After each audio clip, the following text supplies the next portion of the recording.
Victoria Anderson left Mayfair while the lamps were still burning, and the sky had not yet decided on morning, hunched inside a hired hackney whose cracked leather seats smelled of damp straw and old tobacco. The fare sat like a stone in her mind. She could not afford it. She paid it anyway, because walking with a single valise through those streets at that hour would have invited questions she could not survive. Her knees knocked each time the wheel struck loose cobble.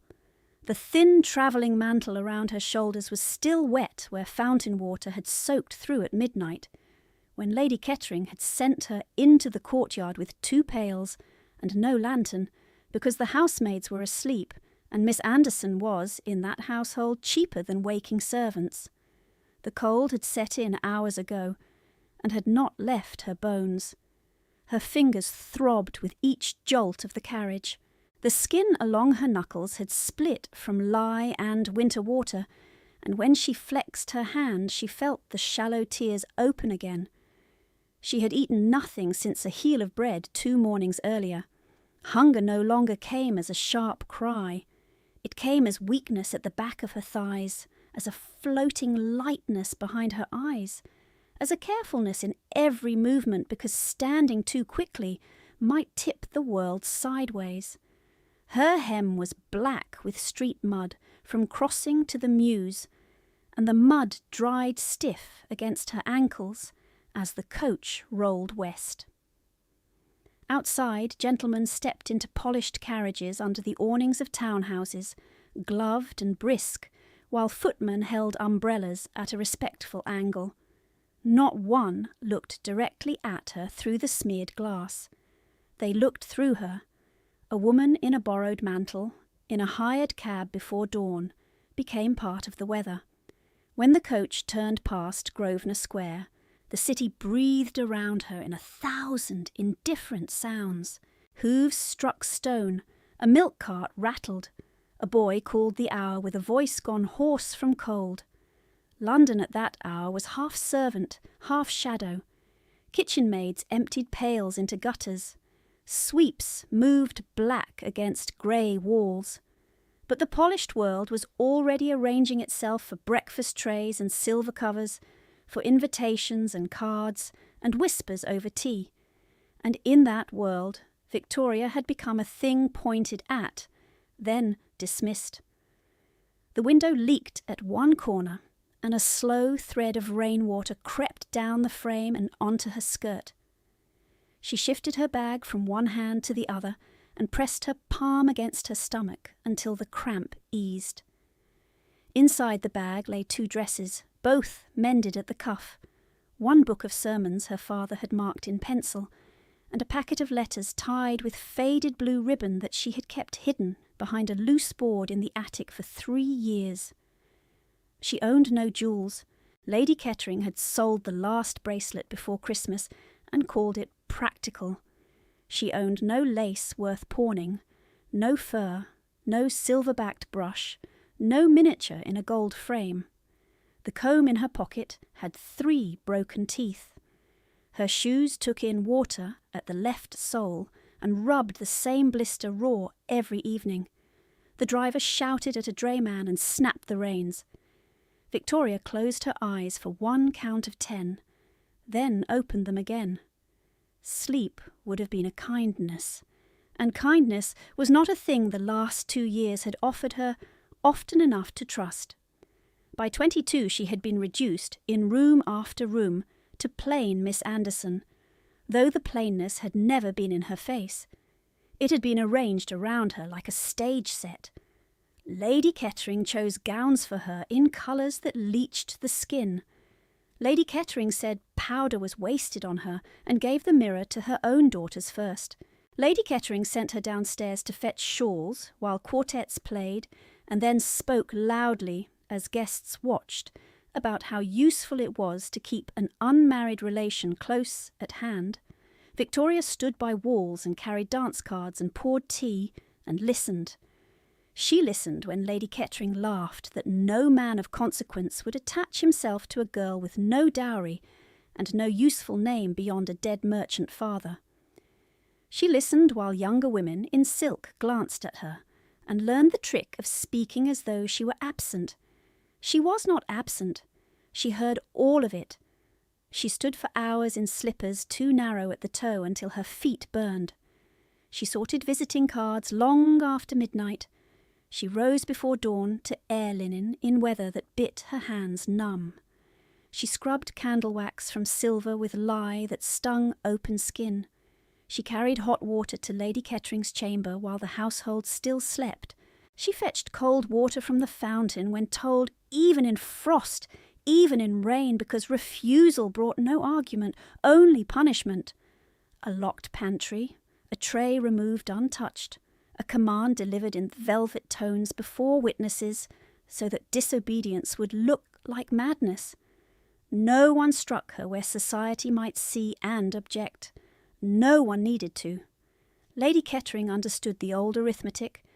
Degrade a woman slowly, publicly, and call it discipline. Make her grateful for scraps, and she will defend the hand that starves her. Victoria had not defended anything. She had endured. Endurance was quieter than rebellion, and far harder to confiscate. Her father had once called her Vicky, and lifted her onto his desk while clerks waited with account books open. He had smelled of wool and cedar and ink. He had promised security with the confidence of a man who believed numbers could be made to obey. Then fever took him in 6 days, and all his careful plans passed into hands that smiled while altering signatures. After the mourning year, Lady Kettering married into the house with rosewater at her throat and sympathy on her tongue. The marriage settlement that should have protected Victoria narrowed by increments. No one explained to her. Trustees changed, clauses shifted, allowances delayed, receipts disappeared. The emerald necklace from her mother's side left in a velvet pouch and never returned. Letters from old business friends stopped arriving, though Victoria later found 2 with broken seals in the great ash. Each loss came wrapped in reason, debts, investments, household necessity, temporary measures. She was too young to understand. She was too emotional to discuss money. She was ungrateful to question accounts. By her second season, as an unpaid companion to her stepmother's daughters, the fiction had hardened into accepted truth. Miss Anderson had little, expected too much, and ought to be thankful she was not sent to distant relations in the north. On the final night, Lady Kettering had stood so close that Victoria could smell lavender and clove on her breath. The ballroom doors were closed. Music leaked through the panelling. "You will marry Mr. Felbridge by Saturday," she had said, each word neat as cut glass. "He is willing to settle your inconvenience for a sum. You are fortunate. Refuse, and you may leave London at once. Without coin, without references, and with my warning in every house worth entering." Mr. Felbridge was 70 if he was a day, with hands that wandered and a laugh that turned Victoria's stomach. She had lowered her eyes and said nothing because a silence was the only answer that did not feed her stepmother's appetite. At dawn she sold the last cameo her father had given her, hired the hackney, and walked out through the servants' door with one bag and no goodbye.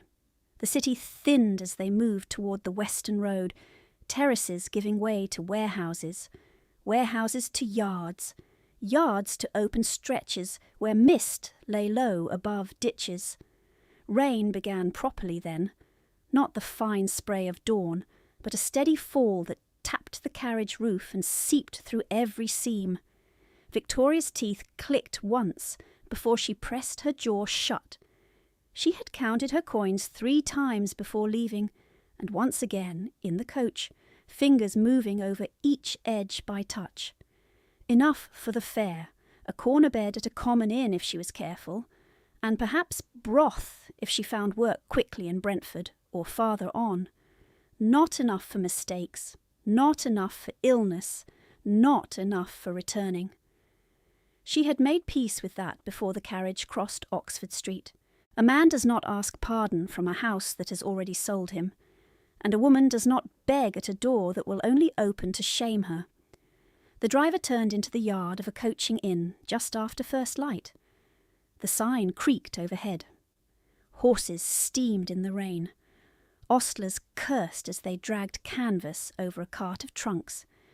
A cook's fire smoked from a rear chimney, and the smell of onions reached her like memory. Victoria waited for the carriage to settle, then reached for the latch. Her hand shook once. She stilled it against her skirt. When she stepped down, cold mud closed over the torn sole of her left shoe, and she straightened her back before anyone could mistake her weariness for surrender.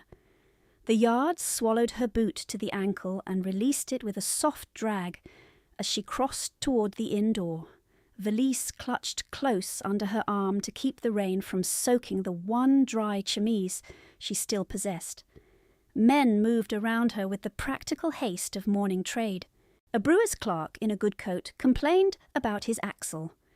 A groom led a nervous bay in a tight circle through puddles dark as iron. Two women carrying baskets glanced once at Victoria's hem, at the frayed cuff she had tried to hide beneath the mantle, and looked away with the reflexive caution of those who had learned that poverty could be catching if observed too directly. She did not blame them. She had worn silk once. She had looked away once. Inside the inn, heat struck her face in a wave from the kitchen hearth, and with it came the smell of onions, wet wool, stale ale, and horse. Her stomach tightened so sharply that she paused a fraction too long in the doorway. The room was narrow and low-ceilinged, all smoke-stained beams and scarred oak tables. A woman behind the counter lifted her chin in inquiry without smiling. Victoria laid down the coins for the carriage fare first, because debt settled in plain sight was safer than debt carried into a stranger's ledger, and watched the driver count them twice with the leisurely suspicion reserved for poorly dressed ladies. He tipped his cap without warmth and vanished back into rain. Only then did she ask, in a voice she kept level by force, the cost of a bed in the smallest room, whether she might have hot water, whether bread could be added and paid at noon. The woman measured her, eyes lingering on the split skin over Victoria's knuckles.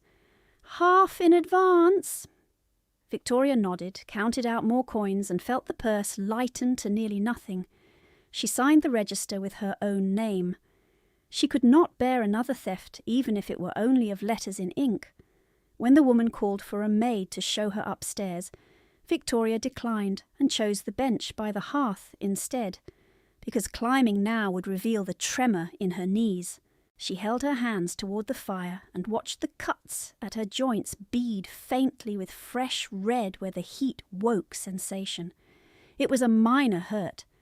It should have been forgettable, yet pain had become a ledger in her body. Each small entry balanced against another. Cold fountain water at midnight, lie under the nails, hunger that hollowed the spine, sleep cut short by bells she was not paid to answer. She sat straight despite the shaking and thought of account books, because numbers had once meant fairness in her father's study, and now they marked the precise mathematics of how a girl could be stripped of fortune, voice, and place while society called it propriety. Her father's study had stood at the back of the house, facing a narrow square where plane trees turned silver in rain, and when she was 12 she had believed that room was the centre of an orderly world. Shelves climbed to the ceiling, brass scales gleamed beside rolled maps. The carpet held the scent of ink and coal dust and cedar from the strong boxes. Mr. Anderson had taught her to read columns before he taught her to dance. He placed his broad finger under each line and made her say the figures aloud until she heard, not merely saw, where arithmetic held and where it lied. Paper remembers what tongues forget, he had told her, not unkindly, while clerks pretended not to listen. He had laughed when she corrected him over a transposed 6. He had written her name in the margin of a French bill and called her his sharpest auditor. Then fever came through London in a wet September and took him between one market day and the next. By the 6th day, he no longer knew the room where he lay. By the 7th, she stood beside the bed while the physician folded his instruments and avoided her eyes. Grief should have granted stillness. It granted administration. Mourning ribbons arrived. Condolence calls arrived. Solicitors arrived first. Lady Kettering arrived later, soft-voiced, composed, carrying sympathy like a polished instrument. Victoria had not then understood how quickly lawful language could be turned against the person it claimed to protect. Trustees changed after a dinner she was told not to attend. A codicil appeared with her father's signature too neat for a shaking hand, witnessed by men who had never stepped into that study while he lived. Her allowance, once fixed, became contingent on household good conduct. Her coming-of-age transfer moved from 21 to marriage or guardian consent. Receipts for securities could not be found. A warehouse bond was said to have failed. A shipping investment had apparently collapsed without warning, though the market bulletins she read in secret did not bear it out. Letters from former partners ceased.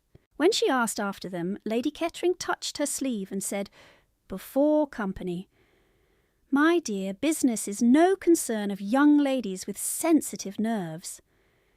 She learned the new ritual. Inquire politely and be corrected. Persist and be chastened. Persist again and lose supper. By the time she turned 19, clerks who had once bowed to her in corridors stepped aside as if she were an inconvenient draught. The strong boxes were moved. The study key changed hands. She found one evening that her father's ledger, the one with his narrow annotations and her childish corrections in blunt pencil, had vanished from the shelf. In its place sat a vase of roses that smelled too sweet and died within 2 days. Lady Kettering's cruelty never arrived as spectacle. It arrived as schedule. It arrived as omission. It arrived with lavender at her throat and silk at her wrists, and words gentle enough to survive repetition. Victoria became unpaid companion in form and servant in function. "Miss Anderson has so useful a disposition," Lady Kettering would remark to guests, and laughter would answer from behind teacups while Victoria stood by the door with the tray. The stepdaughters learned by imitation. Arabella took Victoria's winter cloak by mistake and returned it with torn lining. Constance borrowed her only evening slippers and sent them back with cracked soles. Ribbons disappeared from Victoria's drawer and appeared the next morning in brighter hair under brighter chandeliers.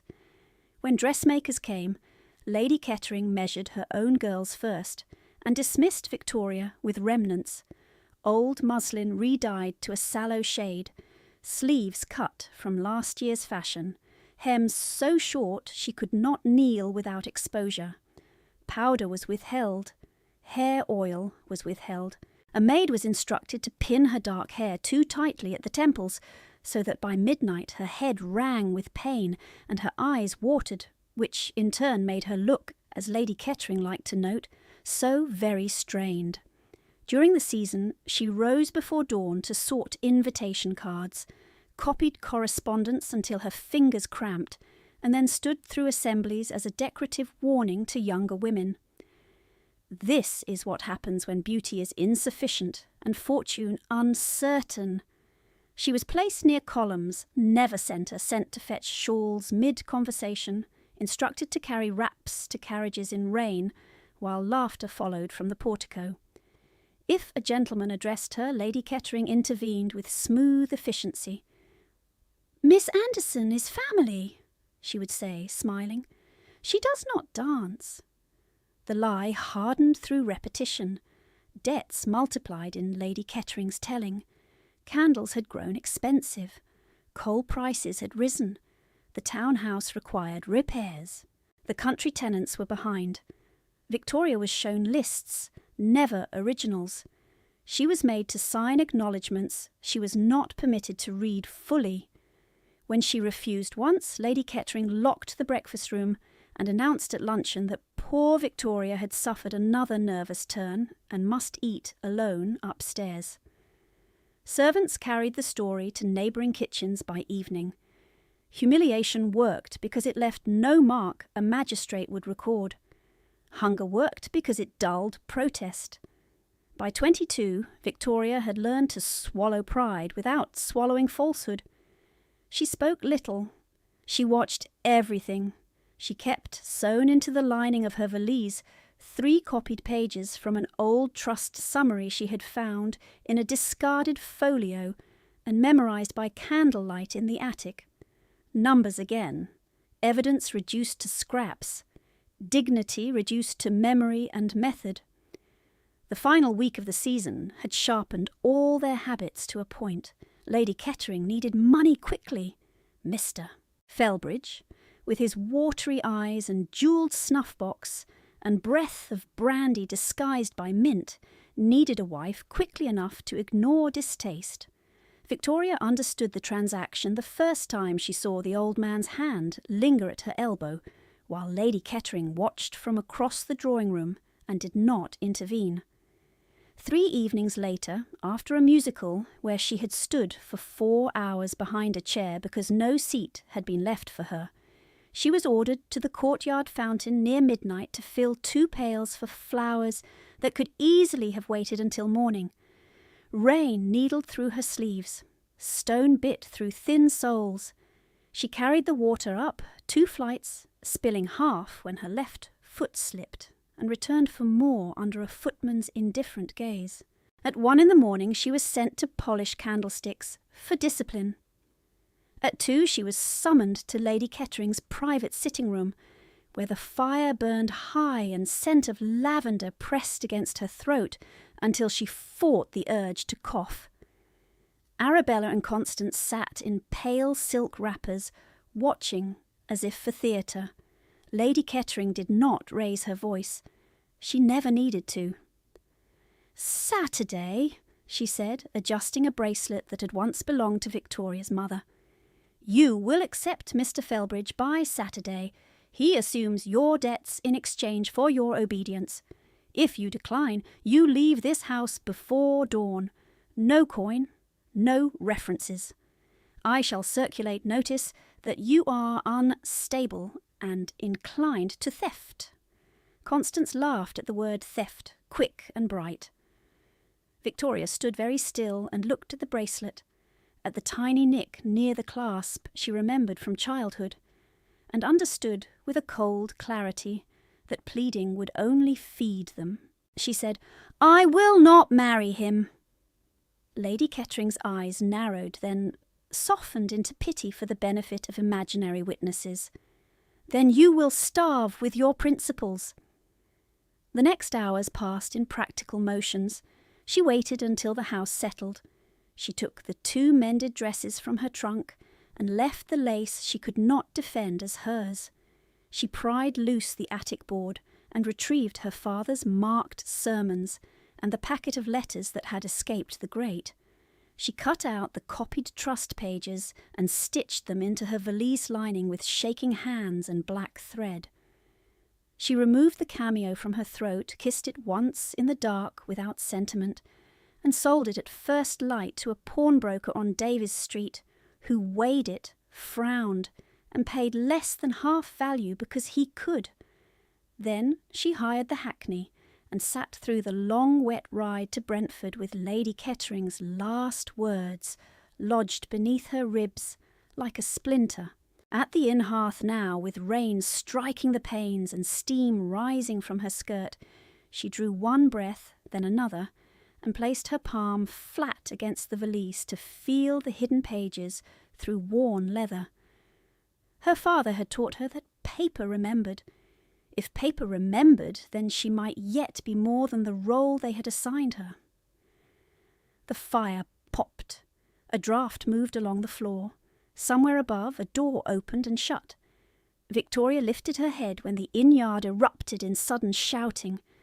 The door blew inward on a gust of rain, and a stable boy skidded across the threshold with water streaming from his cap, eyes fixed on her as if he had been sent to find only one person in the room.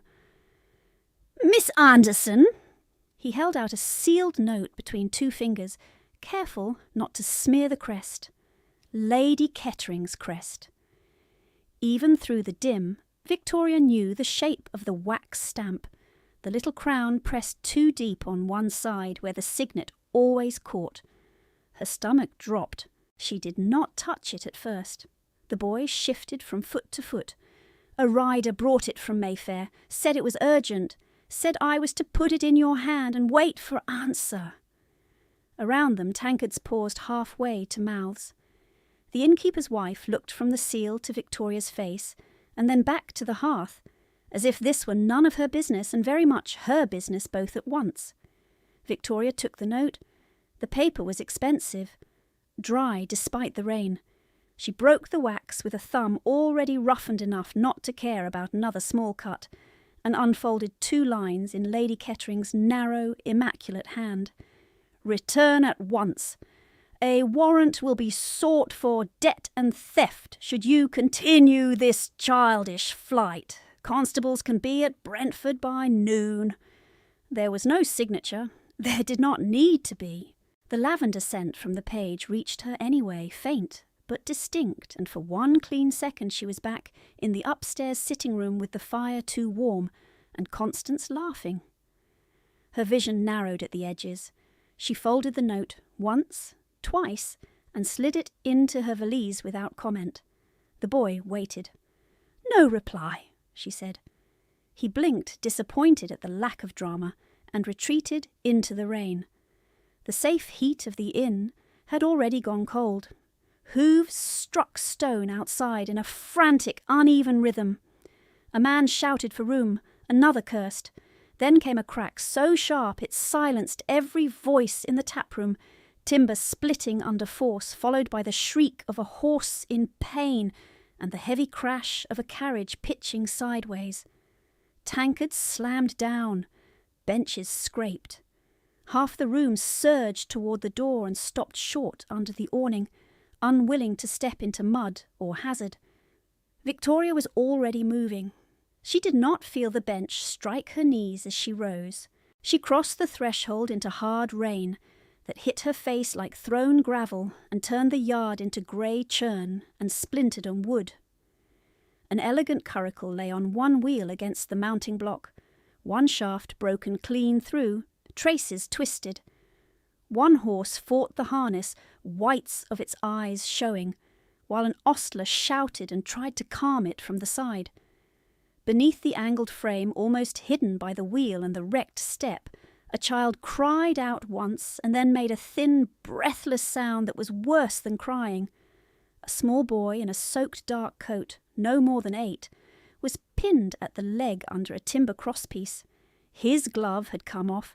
His hand scrabbled blindly at mud.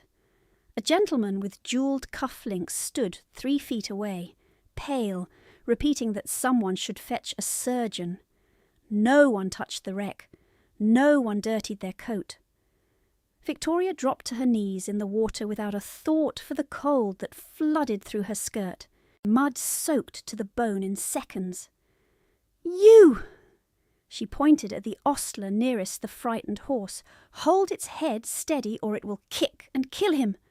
He stared, startled to be ordered by a woman in a worn mantle, then obeyed because urgency is its own rank. She crawled under the slant of the frame until the splintered wood brushed her shoulder and looked directly into the boy's face. Freckles under rain, lips gone pale, eyes wide with the raw disbelief of sudden pain. "Look at me," she said. "What is your name?" He swallowed air. "Thomas." "Thomas, I need you to be very still. I'm going to help you." Her fingers found his leg below the knee. Wrong angle. Cloth torn. Warm wetness pulsing faster than rainwater should pulse. She did not allow herself to flinch. She stripped off one glove with her teeth, tore a wide strip from the least filthy inner layer of her petticoat, and pushed it hard above the injury point, knotting once, twice, pulling until her forearm shook. The boy screamed. The man with cufflinks looked away and muttered that this was not proper. "Then leave!" Victoria snapped, not lifting her eyes from the knot. "Or hold the lantern lower." He held the lantern. Her hands moved faster than thought, guided by old memory from her father's warehouse yard, where dock workers came in, cut and crushed, and she had watched a clerk's wife bind wounds while waiting for physicians who were always too far and too slow. Pressure first, breathing second, keep him awake, keep him warm. The rain flattened her dark hair against her temples and ran down her sleeves. She spoke to Thomas steadily, giving him tasks between sobs. "Count to 10. Again. Tell me the colour of my eyes. Tell me if you can feel your toes."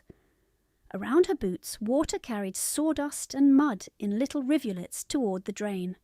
From the road came the drum of a hard-ridden horse closing fast. Less than a minute had passed since the crash, but time had stretched thin and metallic, each second distinct enough to cut. The rider did not wait for the gate to clear. He came through at speed, reined in so sharply the horse slid, and dismounted before the animal had settled, boots striking the flooded stones with military precision. People made space before they had fully recognized him. They always did. He was tall enough to break the line of rain, broad-shouldered under a greatcoat dark with water, dark hair plastered to his brow, face carved into hard planes that weather could not soften. When he reached the wreck and saw the child under timber, something moved once in his jaw and stilled. "Thomas!" The boy turned toward the voice and tried to lift his head. "Your Grace?" The word landed like a dropped blade in the middle of the yard. So not a son, not a page. His ward. The man stepped forward, then stopped when he saw Victoria's hands locked around the improvised tourniquet, saw the blood on her fingers, the torn petticoat, the mud up to her elbows. His eyes came to her face, grey as winter water, and just as unforgiving. Everyone in London knew that face. The Duke of Rathbourne, the man whose title carried weight enough to silence tables, whose estates reached farther than most men could ride in 2 days, whose temper has sent tenants and ministers and cousins into immediate retreat for years. He took in the scene in one sweep and chose command by reflex. "Leave him! My surgeon is coming!" His voice was low and iron-flat, meant to end argument. Victoria did not rise. Rain ran down her nose. Her knees were numb in the mud. She tightened the knot one fraction more and looked up at him from under the slant of broken wood. "Your Grace, he will bleed out before your surgeon reaches the gate." The Duke's eyes narrowed. No one spoke to him like that in public. No one contradicted him kneeling in filthy water with half the yard watching. The old instinct to submit struck her body and passed through without taking hold. The boy whimpered. That settled it. "If you wish him alive," she said, each word steady despite the shaking in her arms, "you will hold him still while I secure this and set a splint." A footman gasped softly behind the Duke, scandalised. Rathbourne did not look away from her. Rain struck his coat collar. Water dripped from his lashes. For one suspended breath she thought he would order her removed by force, rank restored by sheer habit. Instead he dropped to one knee opposite her, greatcoat soaking into mud without a glance, and slid one hand under the child's shoulders. "Thomas!" The boy fought to focus. "Look at me! Breathe!" The command was clipped, efficient, but his thumb trembled once against the boy's wet sleeve. Victoria saw it. She pretended she had not. "Good," she said, because praise keeps fear from becoming panic. "Keep him there." She nodded at a groom hovering at the edge of the wreck. "You break that crate. I need straight wood, not rotted." to the jewelled gentleman still frozen with the lantern. "Higher! I cannot see the tie." Orders moved now because someone had claimed them. Men ran. Wood snapped. A woman brought a blanket and then recoiled at the sight of the injury until Victoria took it and folded it under the boy's shoulders herself. The Duke watched every movement. "Who are you?" he asked without preamble.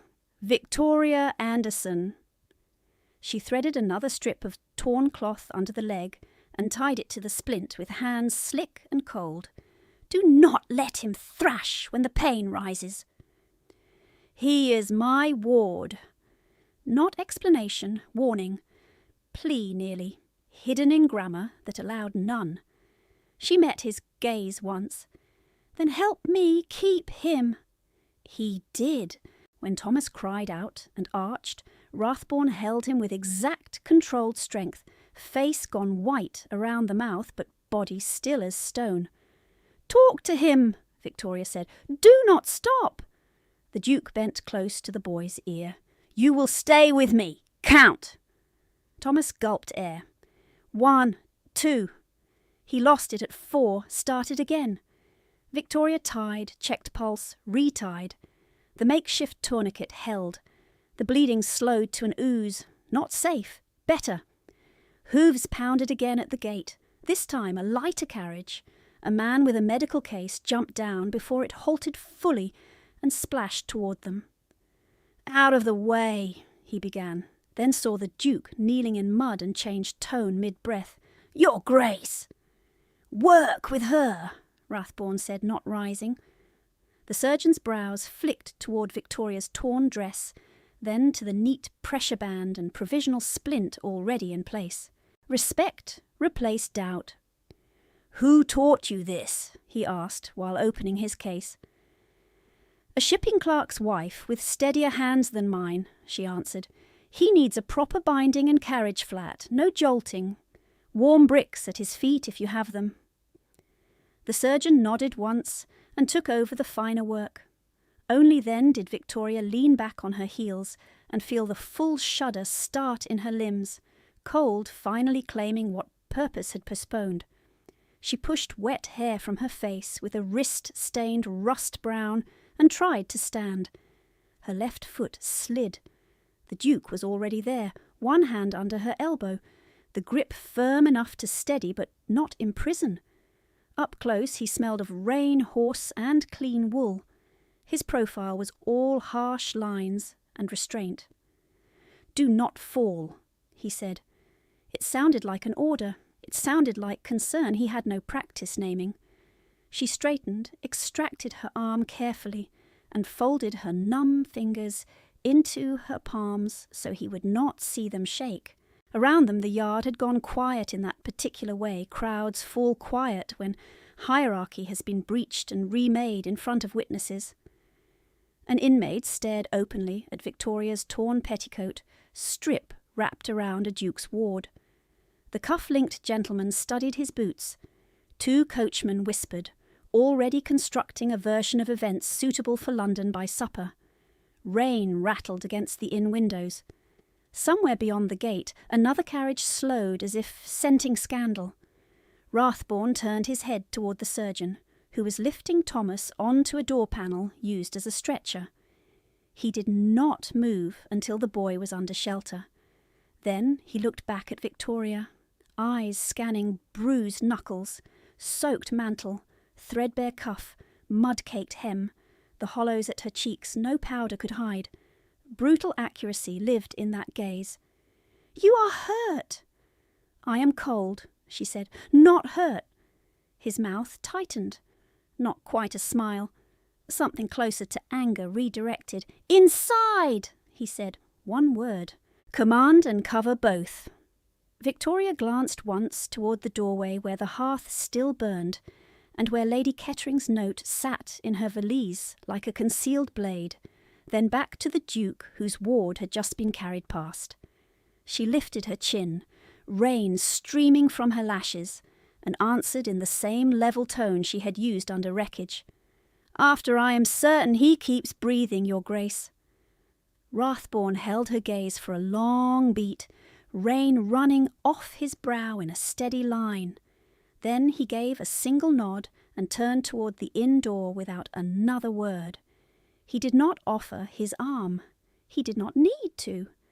People moved aside for him and for her because she walked at his shoulder with blood on her hands. The crowd in the yard broke open and closed behind them, like water around a keel. Inside, heat struck too quickly. Victoria's skin burned and then chilled harder. Her wet skirts dragged at her knees as she crossed the taproom to the narrow private parlour the innkeeper had surrendered for the surgeon's use. Someone had cleared a gaming table against the wall. Someone else had laid Thomas on a mattress pulled from an upstairs bed. The boy's face had gone waxy with shock, his lashes clumped with rain. The surgeon, coat off and sleeves rolled, was cutting away soaked cloth with brisk, precise motions, while a maid held a lamp too high and shook so badly the light stuttered across the walls. "Lower," Victoria said. The maid lowered it at once. Rathborn stopped at the foot of the mattress. He did not touch the boy. His hands hung at his sides, large and still, mud drying dark at the cuff of his greatcoat. Victoria felt the tension in him, as surely as she felt the fire, heat at her back. It ran through the room like wire. The surgeon glanced up. "I require boiled water, clean linen and spirits. Immediately." The innkeeper hesitated, eyes sliding toward the Duke, as if the command needed rank to authorize it. Victoria did not wait. "You heard him. Move!" The innkeeper moved. She stripped off her soaked mantle and dropped it over a chair. The hem made a wet slap on the floorboards. Cold air hit her sleeves. Her knuckles had begun to stiffen, cuts along her hands crusting and reopening each time she flexed her fingers. She went to the hearth, seized the poker, and drove it into the embers until the coals flared. Behind her she heard Thomas make a thin sound, almost a whimper, almost a plea. "I am here," she said, without turning. "You are not alone." She did not know whether she spoke to the child or to the man standing at the foot of the bed. The first kettle came in rattling on a tray. She took it from the maid before it could spill, poured into the surgeon's basin, and held the roll of linen steady while he bound the leg properly. He worked fast and clean, brow furrowed, mouth set. "The bone is not through," he muttered, half to himself. "God is merciful in details when he chooses."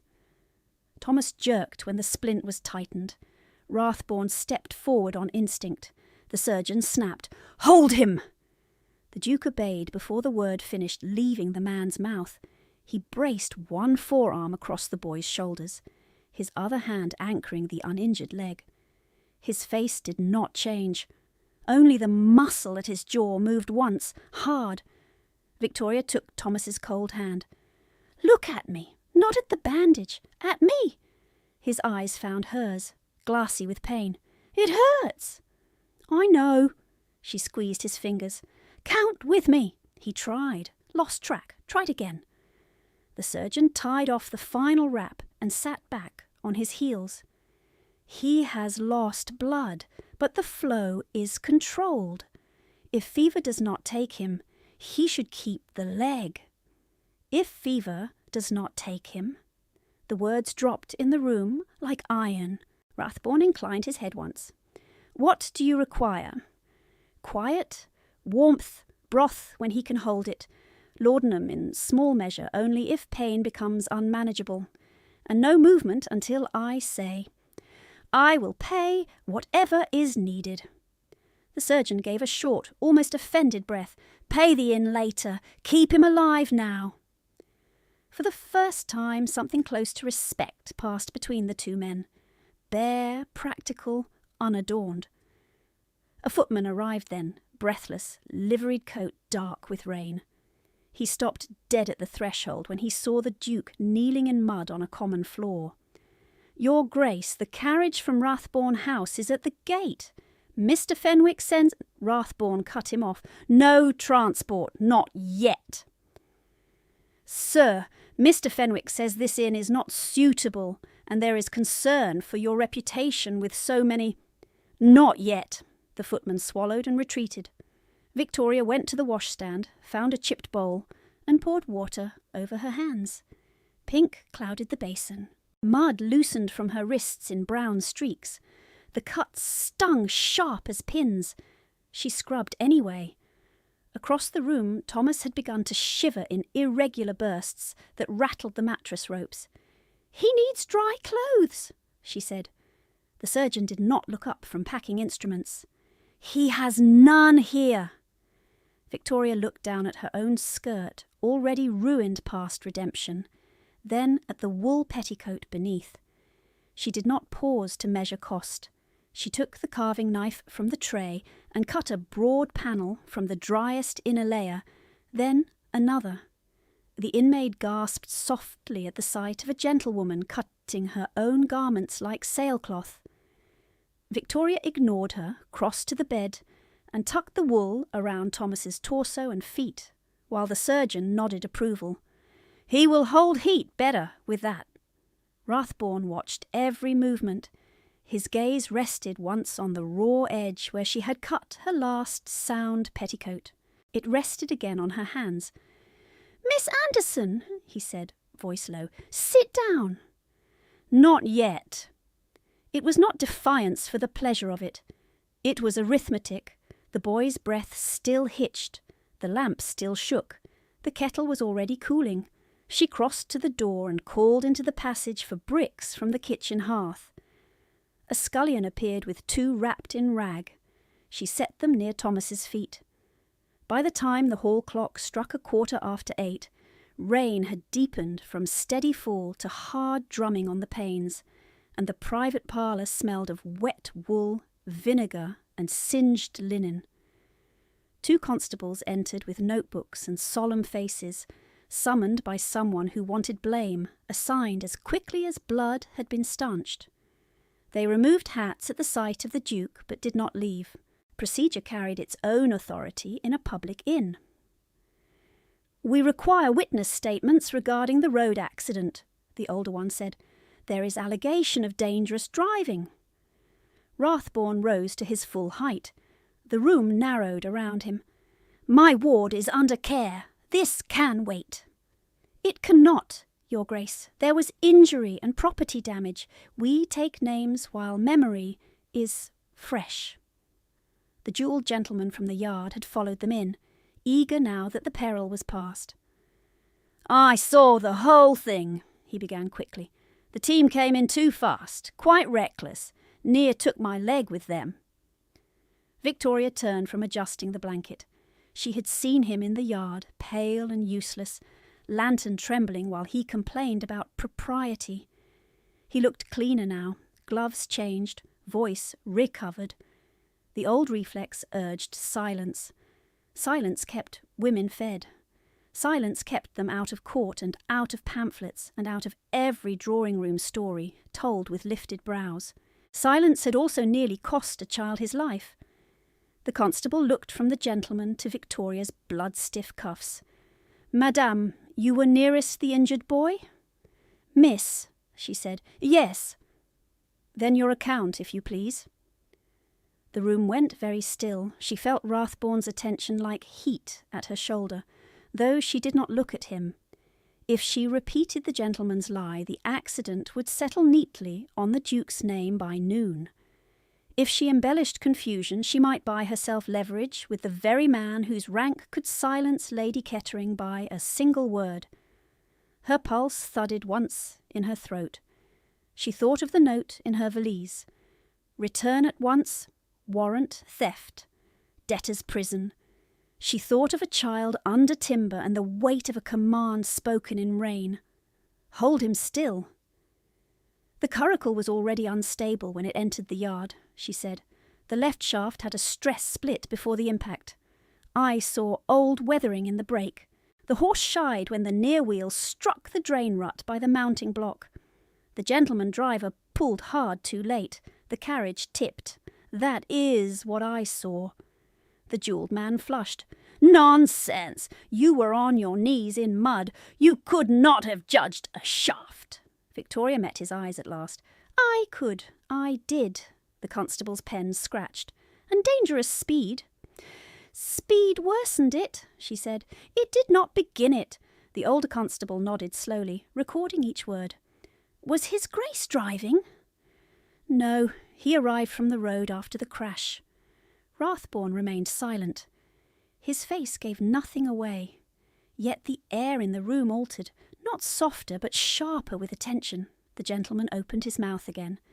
"Well, even so, if household maintenance was neglected, surely the Duke bears—" Rathborne turned his head a fraction. The man stopped speaking. The constables took statements from the groom and ostler next, then withdrew with damp notebooks and careful bows. Procedure had been fed. Rumour would still feast, but on thinner meat. When the door closed, the surgeon finished cleaning his hands and faced Victoria directly. "He needs someone to monitor him through the next hours, not a servant who will faint at pain. Someone who can count breathing, keep him warm, and wake me if his pulse races." "I will do it," she said. Rathborne answered at the same moment. "No!" She looked at him.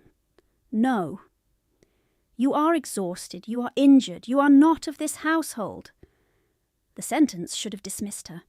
Instead she heard, beneath rank and habit, a strain of fear so tightly controlled it had become severity. Thomas made a small broken sound and reached blindly toward the nearest voice. His hand found Victoria's sleeve and locked there. The surgeon lifted one brow. "The boy has chosen, Your Grace." Rathborne's eyes dropped to Thomas's fist at her cuff, then lifted back to her face. Rain ticked at the window. In the passage, crockery clinked, and a woman laughed once, quickly smothered.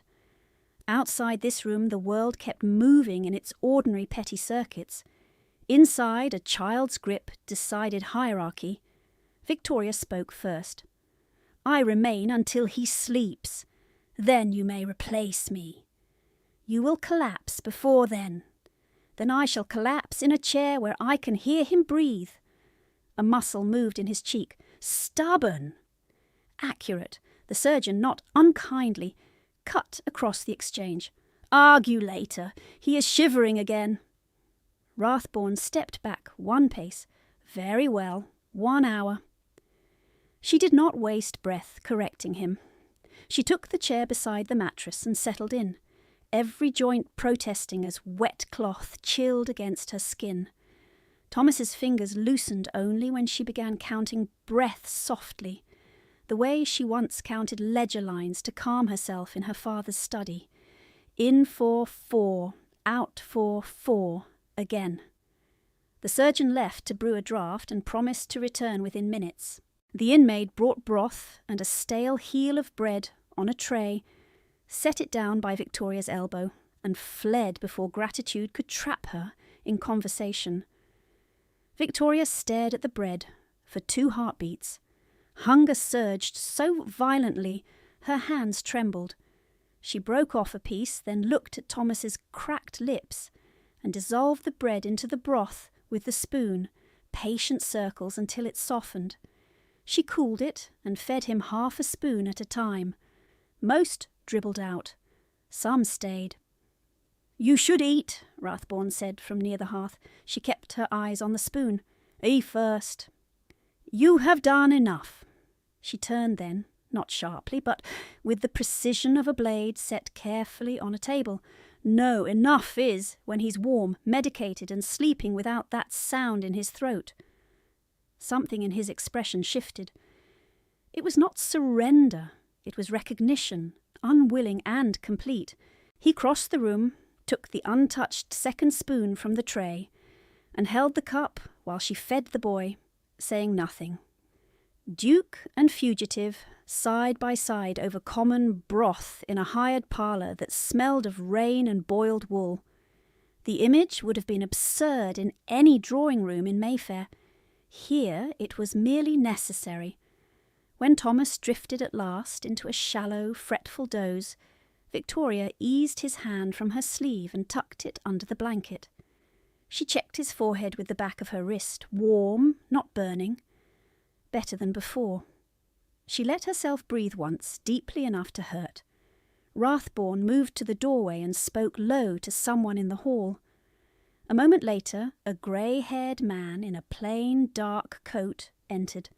Mr. Fenwick, by bearing, if not introduction. His eyes took in the room in one efficient sweep, paused on Victoria's cut skirt, and hardened with managerial alarm. "Your Grace," he murmured, "arrangements have been made at Rathborn House. If the boy is transportable, we should depart at once. Also, there are already inquiries from town. This young lady's name is being spoken in the tap-room." Victoria rose, knees unsteady. "Then I shall remove myself. He is stable for the moment. I can be gone before anyone—" Thomas whimpered and reached toward empty air. Rathborn did not look at Fenwick. "She stays." Fenwick blinked. "Sir?" "She stays until Mr. Hale says otherwise." Fenwick lowered his voice further. "With respect, Your Grace, gossip will be merciless. A lady of uncertain circumstance in your private attendance—" "Miss Anderson saved his life." Fenwick's gaze flicked to Victoria, measuring, revising. "Then she should be compensated quietly and conveyed somewhere discreet." The words landed with the cool weight of class restoring itself, paid and removed, useful and absent. Victoria had expected no less. She reached for her mantle. Rathborn spoke again, each word precise. "She is not being bought off." Fenwick fell silent. Victoria set the mantle down slowly. "I did not act for payment." "I know." It was the first gentle sentence he had given her, and he spoke it as if a gentleness were a language he had not used in years. Fenwick recovered enough to bow stiffly. "As you wish, Your Grace. I shall manage the inquiries." When he withdrew, the room seemed to exhale. The surgeon returned with laudanum, assessed Thomas, and approved a reduced dose. Victoria held the boy upright while he swallowed. After, she sat again and resumed the breath count. Rathborn remained by the window, one hand braced on the sill, watching the rain strike the yard where splintered wood had already been stacked aside and the muddy evidence of panic washed into drains. Minutes passed. Then another cluster of minutes. No one spoke. At length he said, without turning, "You could have blamed me." Victoria looked at the sleeping child, at the pale lashes resting against freckled skin. "I could have lied. It would not have changed the broken shaft." "It might have changed your position." "Yes." Her voice stayed quiet. "I have lived too long among altered accounts. I do not add false entries when truth is expensive." He turned then. The hard planes of his face had not softened, but the cold there was no longer directed at her. "What did Lady Kettering threaten?" he asked. The question struck clean. She hadn't told him about the note. She had not intended to tell anyone. She met his gaze and chose the narrow line between secrecy and surrender. "Enough," she said. "And not enough to make me abandon a child." He studied her for a long moment, as if committing both halves of that answer to memory. Outside, thunder rolled low over Brentford, and rain kept time against the panes while Thomas slept between them, breathing steadily at last. Thunder rolled away into the west, and for a few breaths the only sound in the parlour was Thomas's breathing, thin but regular under the wool she had cut for him. Victoria kept her fingers at the boy's wrist and counted each pulse against the rain. She did not trust calm. Calm in her life had often been a pause before the next order. Rathborn remained at the window, broad back turned to the room, one hand fixed on the sill, as if he held the inn in place by force. He had removed his gloves at some point. Mud had dried in dark crescents along his knuckles. He did not pace. He did not call for brandy. He did not speak to Fenwick again. For a man bred to movement and command, his stillness had its own severity. Thomas stirred. A sharp breath caught in his throat. His fingers clawed once at the blanket. Victoria bent at once. "Thomas, you are safe!" His lashes fluttered open and closed. "Cold." She reached for the nearest warmed brick and shifted it closer to his feet. Her sleeve slipped back. The skin along her forearm was mottled with old, yellowing bruises, and newer blue ones, rounded where fingers had gripped, narrow where a door edge had caught. She tugged the cuff down too late. Rathborne was beside the bed before she straightened, his shadow cutting across the lamplight. He had seen. "Mr. Hale," he said toward the surgeon without looking away from Victoria's arm. "Another blanket." The surgeon did not argue. He crossed to the linen press and obeyed. Victoria tucked the blanket over Thomas and kept her eyes on the child. "He should sip water when he wakes properly." "You should sit," Rathborne said. "I am sitting." "Not on the edge of collapse," she almost answered with habit, with the small apology that kept peace in drawing rooms. It rose to her tongue and died there. "If I collapse, I shall do it quietly." A faint motion touched his mouth. Nothing like humour. "That has been your strategy, has it not?" The words were level. The cut was not. She looked up then, fully, and found his gaze fixed not on her face, but on her hands, on the split skin and the raw knuckles she had failed to hide since dawn. By the time the hall clock marked 8:30, the fire had burned low again, and the rain had thickened to a grey sheet over the yard. Someone in the corridor dropped a tray. Crockery broke. No one in the parlour moved. Rathborne reached to the small table, took the bowl she had used to wash blood from her hands, and poured fresh hot water from the kettle. Steam rose between them. He set the bowl down in front of her. "Hands," he said. She stared at him. "Your Grace, I am not one of your grooms." "No, you are the woman who kept my ward alive." His voice stayed clipped. "Hands." It should have sounded harsh. It did not. The command sat over the room like a mantle thrown across bare shoulders in winter, abrupt and unadorned and undeniable. She lowered her hands into the water. Heat bit the cuts and drew a breath from her she had not intended to release. He passed her the clean cloth himself, not to a maid, not through Fenwick, to her. Mr. Hale watched, expression neutral and not neutral at all. Rathborne spoke again, gaze still on her knuckles. "You have lye burns, old ones, reopened." Victoria dried her fingers carefully. "Many households use lye." "Many households don't send a gentlewoman to scrub silver until her skin splits." The truth of it struck so directly that she had no polished reply. She folded the cloth once, twice, and set it down. From the passage came quick steps. Fenwick entered without ceremony, rein on his shoulders, hat in hand, a folded paper darkened at the edges where wet had reached it. "Your Grace, I require a word." "Speak." Fenwick glanced at Victoria, then at the sleeping boy, recalculating. "A pair of men has arrived from town. They present themselves as agents acting on Lady Kettering's instruction. They ask whether a Miss Victoria Anderson is lodging here. One carries a draft complaint for theft of jewels." The room narrowed. Victoria felt it in her ribs. Fenwick continued, voice low and controlled.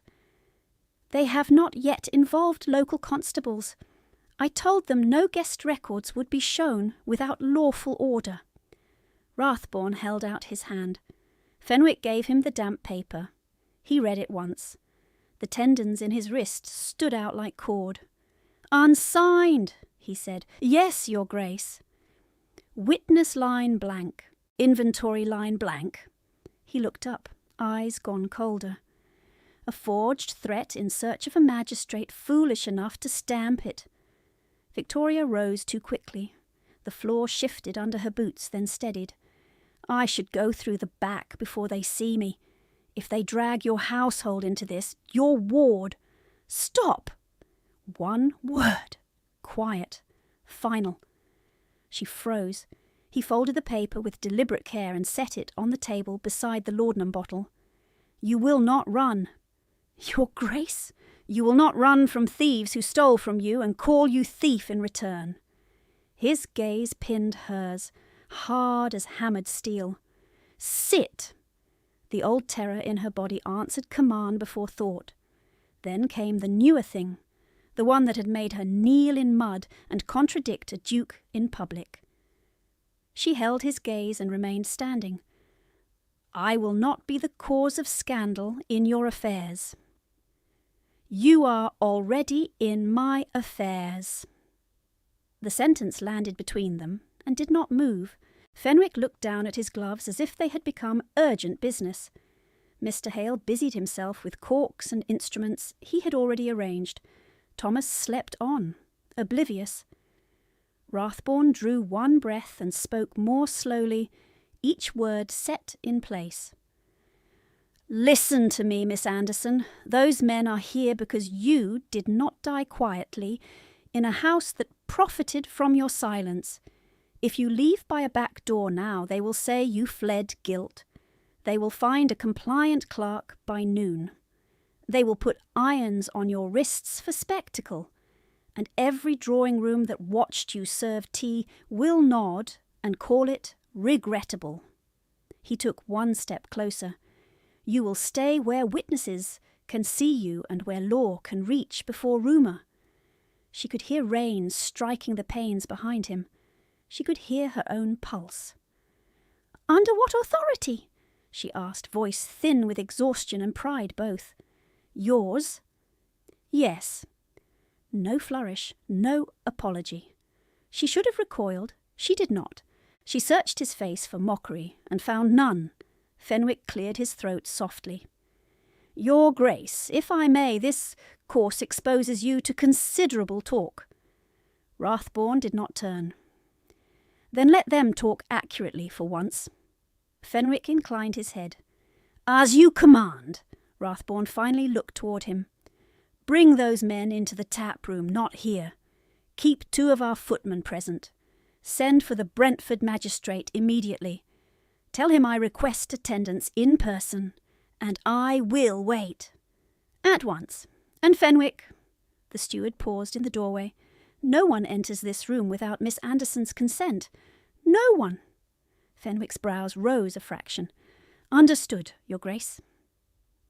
When he left, silence came down, hard and close. Victoria sank back into the chair because her knees no longer trusted her. Mr. Hale approached with a small jar of salve. Miss Anderson, if you permit, this will keep the lie from cracking further. She extended her hands. He worked with physician's efficiency, gentle where he could be, brisk where he must. The ointment smelled of tallow and camphor. It stung. She did not flinch. Rathborne stood within reach of the bed and did not return to the window. He watched Thomas. He watched the door. He watched her when he thought she would not notice. She noticed. When the salve was done, Mr. Hale wrapped light linen over her worst splits. Keep these dry. She gave a short breath that might once have been laughter in another life. In this weather that may be ambitious. Then keep them warm, at least. He packed his instruments. I shall remain nearby. Call at once if the boy's temperature rises. After he left, Victoria took the untouched bowl of broth from the table and set it aside for Thomas. Her stomach clenched so sharply she pressed her free hand to it. Rathborne saw. Of course he saw. You have not eaten since yesterday, he said. She shook her head. Longer. How much longer? The question was not curiosity, it was inventory. 2 days, perhaps. His jaw tightened. Bread. I am not hungry. A liar. The word was soft and sharp as a pin through silk. He reached for the tray the maid had abandoned, broke the remaining heel cleanly, and set half in her bandaged hand. Eat! She stared at the bread as if it were a trick.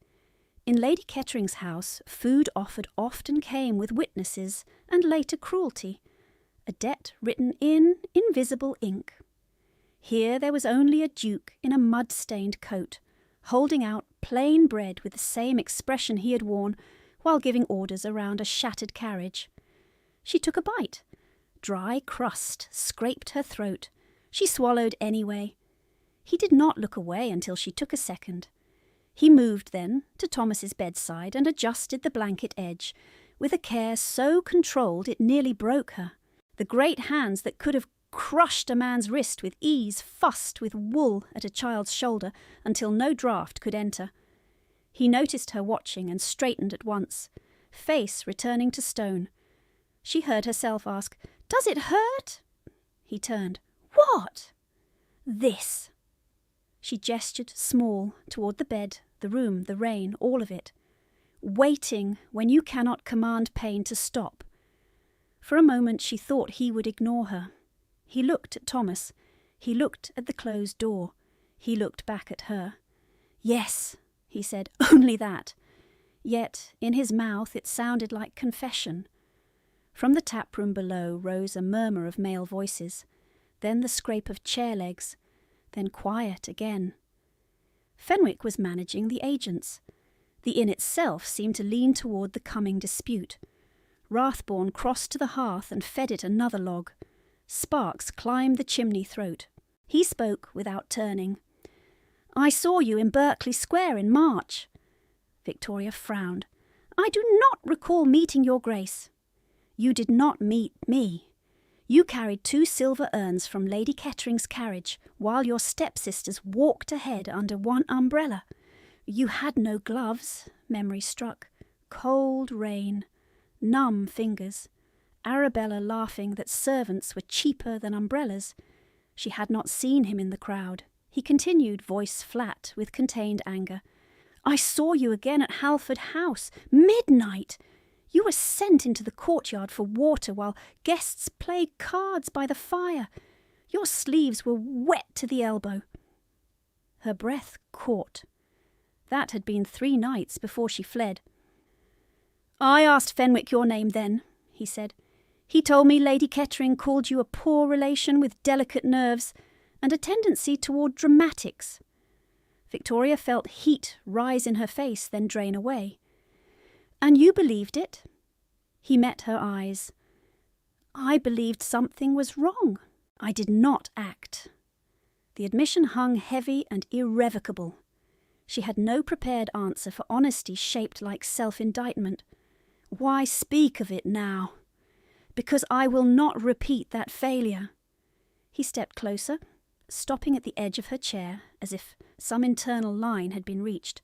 "Hear me clearly, Miss Anderson. No one removes you from this inn today, not Lady Kettering's men, not hired constables waving blank warrants, not gossip. If accusation is made, it is made before magistrate and witness." His voice dropped, rougher now. "If they reach for your wrists, they go through me." Her skin prickled from nape to wrist beneath damp cloth and bandage. Not fear, not safety either. Something sharper, more dangerous than both. To be seen exactly and protected publicly was not a kindness she had practised receiving. It felt like standing too near a cliff edge after years indoors. In the corridor, boots approached. A knock sounded, formal and measured. Rathborne did not take his eyes from hers. "Who?" Fenwick's voice answered through the panel. "The Brentford magistrate has arrived, Your Grace. He requests to hear Miss Anderson's statement at once." Rathborne extended his hand to Victoria. Palm up, a soldier's gesture more than a courtier's. "Come with me." She looked at that hand, at the mud ground into the cuff, at the signet ring dark with rainwater not yet dried. She placed her bandaged fingers in his grasp closed, firm and steady, then released as soon as she stood. He moved to the door and opened it himself. "Miss Anderson speaks first," he said into the corridor, "and no one interrupts her." The taproom had been cleared of dice and tankards and turned, by urgency and rank, into a makeshift court. The magistrate sat at the long oak table with his clerk at one elbow and 2 constables at the other, boots dripping on the rushes, wig damp at the temples. Rathbourne took no chair. He remained standing at Victoria's right, coat still marked with mud from the yard, gaze fixed on the room as if daring anyone to mistake procedure for theatre. "Miss Anderson," the magistrate said, pen poised, "state your name, age, and present circumstances." "Victoria Anderson, 22 years of age, unmarried." Her voice held on the second attempt. "At present I am without household employment and under false accusation by my stepmother, Lady Kettering." The 2 agents sent by Lady Kettering shifted at once. The broader of the pair produced the damp complaint and laid it down with a flourish that would have suited a card table. "Your worship, we have instruction concerning stolen family jewels and debt absconded." The magistrate touched the page once, then looked up over it. "This is unsigned. The inventory line is blank. The witness line is blank. Was this drafted by a solicitor or by a fool?" The man coloured. "It was prepared in haste." "Incompetence is not speed." The magistrate pushed the page aside. "It has no force." A murmur ran along the wall where inn-staff and drivers had gathered despite Fenwick's efforts. Victoria felt Rathbourne shift half a step closer, not touching her, just there. The magistrate turned back to her. "You were offered protection to leave by a rear exit, I am told. You did not take it. Why?" She thought of Lady Kettering's note in her valise, of years spent entering rooms by side doors and leaving before guests could observe. "Because flight would read as guilt," she said, "and because I am done vanishing for other people's comfort." The magistrate's pen scratched. "What evidence have you of false claim and financial misuse?" Victoria opened her valise with fingers that still trembled from cold and fatigue. First she set down Lady Kettering's note, the seal broken but unmistakable.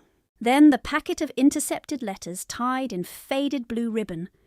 Then, with one breath to steady herself, she took the carving knife Fenwick had placed for her and slit the inner lining she had sewn by candlelight in the attic.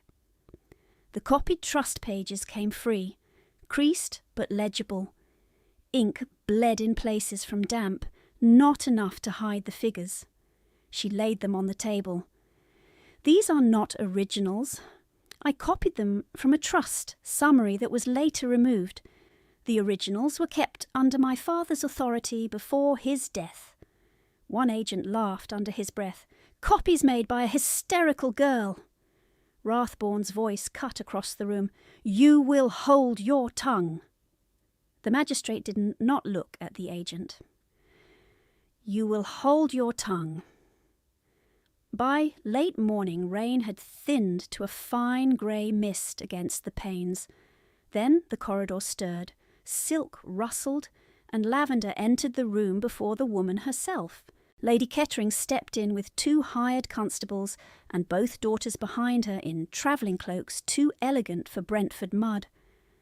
She stopped when she saw Victoria at the magistrate's table and Rathbourne standing beside her like a wall of dark stone. "Your worship," Lady Kettering said, pressing a handkerchief to her lips as if offended by the in air, "this is a family matter worsened by a disturbed girl. Miss Anderson has always been dramatic. We sought only her safe return." Victoria felt old shame rise by reflex, then fail to find purchase.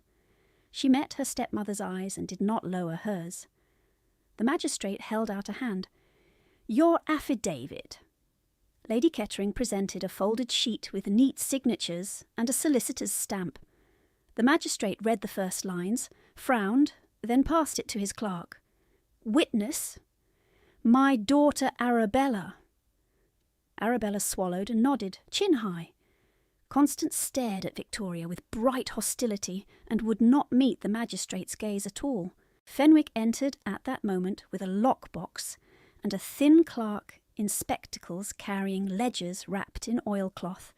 He bowed first to the magistrate. Pardon the delay. Documents from Hollis and Breen, solicitors retained by Lady Kettering.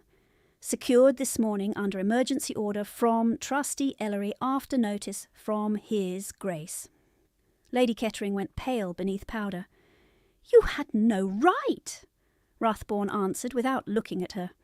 You had no right to steal from a ward. The lockbox opened. Ledger after ledger emerged. Altered columns, transfers from Anderson trust accounts into household lines. Jewel sale receipts signed by Lady Kettering's hand. Fees billed to Miss Anderson for her own confinement and disciplinary provisions. A page showed the marriage settlement clause changed after Mr. Anderson's death. Witness names added in different ink. Another held Mr. Felbridge's proposed settlement with a notation in Lady Kettering's script. Secure consent before Saturday, or proceed with incapacity petition. The room had gone very quiet. Even the innkeeper stopped pretending to polish cups. The magistrate read, then read again, lips tightening. He asked Arabella whether she had witnessed Victoria steal any jewel. Arabella looked at her mother and answered, I signed what Mamma told me. He asked Constance whether she had seen Miss Anderson strike any servant or threaten flight with stolen goods. Constance whispered, No, your worship. He asked Lady Kettering about the lavender note and the threat of debtor's prison. She said, Discipline in a household must be firm. He asked whether she had withheld meals as punishment. She said, Only to manage nerves. He asked whether she had sold trust jewels. She said, For family necessity. He tapped a receipt line. Family meaning yourself? No one answered. The rain returned at noon in hard sheets, drumming the shutters while the magistrate and clerk checked each figure against the copied pages from Victoria's valise and the recovered originals from Hollis and Breen. Rathborne did not sit. Water from his coat dried and darkened and dried again near the hearth as hours passed.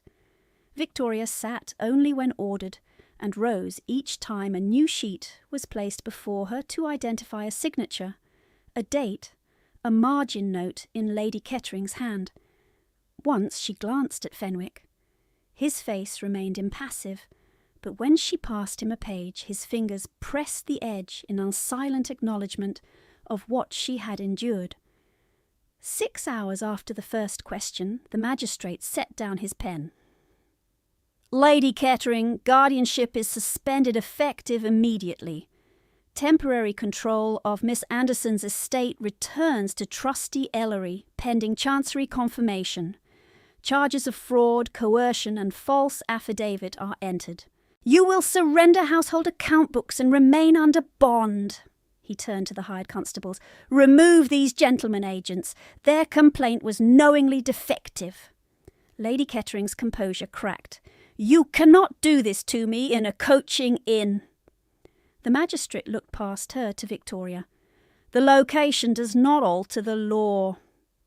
When the officers escorted Lady Kettering out, silk dragging through mud at the threshold, she turned once as if to deliver one more private cruelty. Whatever she intended died under Rathborne's gaze. She left without another word. Arabella followed in tears. She wiped angrily. Constance followed with dry eyes and a face gone blank. The jewelled gentleman from earlier had kept edging nearer all day, hungry for spectacle. He caught Victoria's glance as he departed and bowed stiffly, as men do when belatedly instructed by authority to remember manners. 3 days later, under clear weather at last, Victoria stood in the front hall of her father's house, while Trustee Ellery read the restoration order aloud. Dust lay on the banister where servants had stopped caring months ago. The study door, once locked against her, opened on hinges that complained. Her father's missing ledger sat on the desk, recovered from Hollis and Breen, and returned in a leather wrap. She touched the cover with her bandaged hand and had to look away for one moment before the room blurred. Mr. Ellery cleared his throat. "Miss Anderson, there is also disposition for the jewel sale proceeds. Most can be traced and reclaimed." "Sell what is recovered," she said. "Allocate the first portion to Brentford Infirmary for surgical beds and winter coal. In my father's name." Fenwick, standing near the door on Rathbourne's behalf, nodded once. "I will see the transfer executed today." By the second week of June, Thomas had come to the infirmary garden on crutches, stubborn and upright, refusing a nurse's arm. He wore a lighter splint and an expression of fierce concentration as he crossed the gravel path. Victoria knelt to his height. "You are meant to walk, not charge," she said. He managed a grin. "Mr. Hale says I am mending quickly." "Mr. Hale is correct." Rathbourne stood a few paces away beneath a plane tree, hat in hand, watching with that same unreadable stillness. When Thomas asked whether he might visit the ducks, the Duke answered, "With Mrs. Davies and no heroics."